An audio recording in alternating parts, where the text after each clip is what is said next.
पाकिस्तानच्या सलग हल्ल्यांना भारताने अवघ्या 35 मिनिटात चोख उत्तर देत ऑपरेशन सिंदूर अंतर्गत त्यांच्या महत्त्वाच्या लष्करी ठिकाणांचा फाडशा पाडला आहे. भारताच्या अत्याधुनिक इंटिग्रेटेड काउंटर अनमॅन्ड एअरक्राफ्ट प्रणालीमुळे पाकिस्तानचे अनेक क्षेपणास्त्र आणि आत्मघातकी ड्रोन हवेतच निष्प्रभ ठरले. भारतीय लष्कर, नौदल आणि हवाई दलाने एकत्रित कारवाई करत लाहोर, कराची, इस्लामाबाद, सियालकोट, बहावलपूर, पेशावरसह पीओकेतील मुझफ्फराबाद आणि कोटली येथे जोरदार क्षेपणास्त्र हल्ला केला. विशेषतः लाहोरमधील हवाई संरक्षण प्रणाली नष्ट करण्यात आली आहे. पाकिस्तानने जम्मू, पंजाब, राजस्थान आणि गुजरातमधील अनेक शहरांवर हल्ला केल्याने तिथं गुरुवारी रात्री ब्लॅकआउट करण्यात आलं होतं. भारतीय नौदलाने INS विक्रांतच्या सहाय्याने समुद्रमार्गे कराची बंदरावर 10 क्षेपणास्त्र डागली. या हल्ल्यात कराची बंदर उद्ध्वस्त झालं असून इस्लामाबाद शहरालाही मोठं नुकसान झालंय. अरबी समुद्रात तैनात INS विक्रांतच्या प्रभावी कारवाईमुळे पाकिस्तानची समुद्री ताकद कोलमडली आहे. तसेच काश्मीरमधील पूंछ आणि राजौरी सेक्टरमध्ये पाकिस्तानकडून जोरदार गोळीबार सुरू आहे. भारतानेही तिथं जोरदार प्रत्युत्तर दिलंय. सीमेलगतच्या गावातील नागरिकांना बंकरमध्ये हलवण्यात आलं आहे.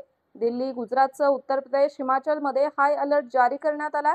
देशभरात 24 विमानतळ तातडीने बंद करण्यात आले आहेत. तर तुम्हाला प्रश्न पडला असेल की भारताने पाकिस्तानचा हल्ल्याचा प्रयत्न नेमका कोणत्या ठिकाणाहून हाणून पाडलाय? तर काश्मीरमधील श्रीनगर, जम्मू, अवंतीपुरा, उधमपूर, तर पंजाबमधील पठाणकोट, अमृतसर, कपूरथळा, जालंधर, लुधियाना, भटिंडा, आदमपूर, याशिवाय राजस्थानमधील जैसलमेर, फलोदी, उत्तरलाई आणि तर आता तुम्हाला प्रश्न पडला असेल की पाकिस्तानच्या ड्रोन हल्ल्यांना सामोरे जाण्यासाठी भारतीय लष्कराने नेमके कोणते क्षेपणास्त्र वापरले आहे? तर भारताने L-70 आणि ZU-23mm अशा 2 तंत्रांचा वापर केला.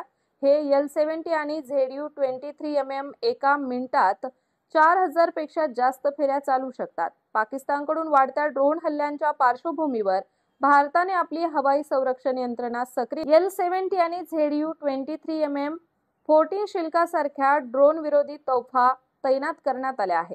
कमी उंचीवर उडणाऱ्या ड्रोन आणि UAVच्या झुंडीचा खात्मा करण्यात ही शस्त्रे यशस्वी होतात. याशिवाय S-400 क्षेपणास्त्र सिस्टीमने अनेक क्षेपणास्त्रांना यशस्वीरित्या रोखले आहे. L-70 ही मूळची स्वीडिश संरक्षण सिस्टीम आहे. भारताने BLच्या सहकार्याने त्याचे अद्ययावतीकरण केले असून त्यात अनेक मोठे बदल केले आहे. याची खासियत म्हणजे 4 किलोमीटर पर्यंतच्या रेंजमध्ये येणारे टार्गेट पूर्णपणे नष्ट करू शकते.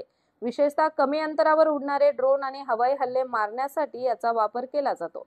या तंत्राच्या मदतीने पाकिस्तानचे अनेक ड्रोन मारले गेले आहेत. हे रडारनुसार लक्ष्यीकरण याशिवाय ZU-23mm सिस्टीम सोव्हिएत युनियनमधून आयात केली गेली होती. याचे पूर्ण नाव ZU-23mm anti aircraft gun system आहे. भारतात आणल्यानंतर त्यात अनेक बदल आणि नव्या तंत्रज्ञानाची भर पडली. याची सर्वात महत्त्वाची गोष्ट म्हणजे यात electro optical fire control system आहे, ज्याच्या मदतीने तो शत्रूचाच मागोवा घेऊ शकतो. तसेच याला लांब नळी असल्याने त्यावर बराच काळ हल्ला करता येतो. ही यंत्रणा एकट्याने चालवता येत नाही. ते चालवण्यासाठी 2 व्यक्तींची गरज असते. ते एका मिनिटाला 4000 हे क्षेपणास्त्र 4 किलोमीटर पर्यंत अचूक हल्ला करू शकते. भारताकडे या शस्त्रांचा पूर्ण साठा आहे, जो पाकिस्तानचा खात्मा करण्यासाठी पुरेसा आहे. तर अशाच माहितीपूर्ण बातम्यांसाठी बूस्ट नाऊला सबस्क्राईब नक्की करा.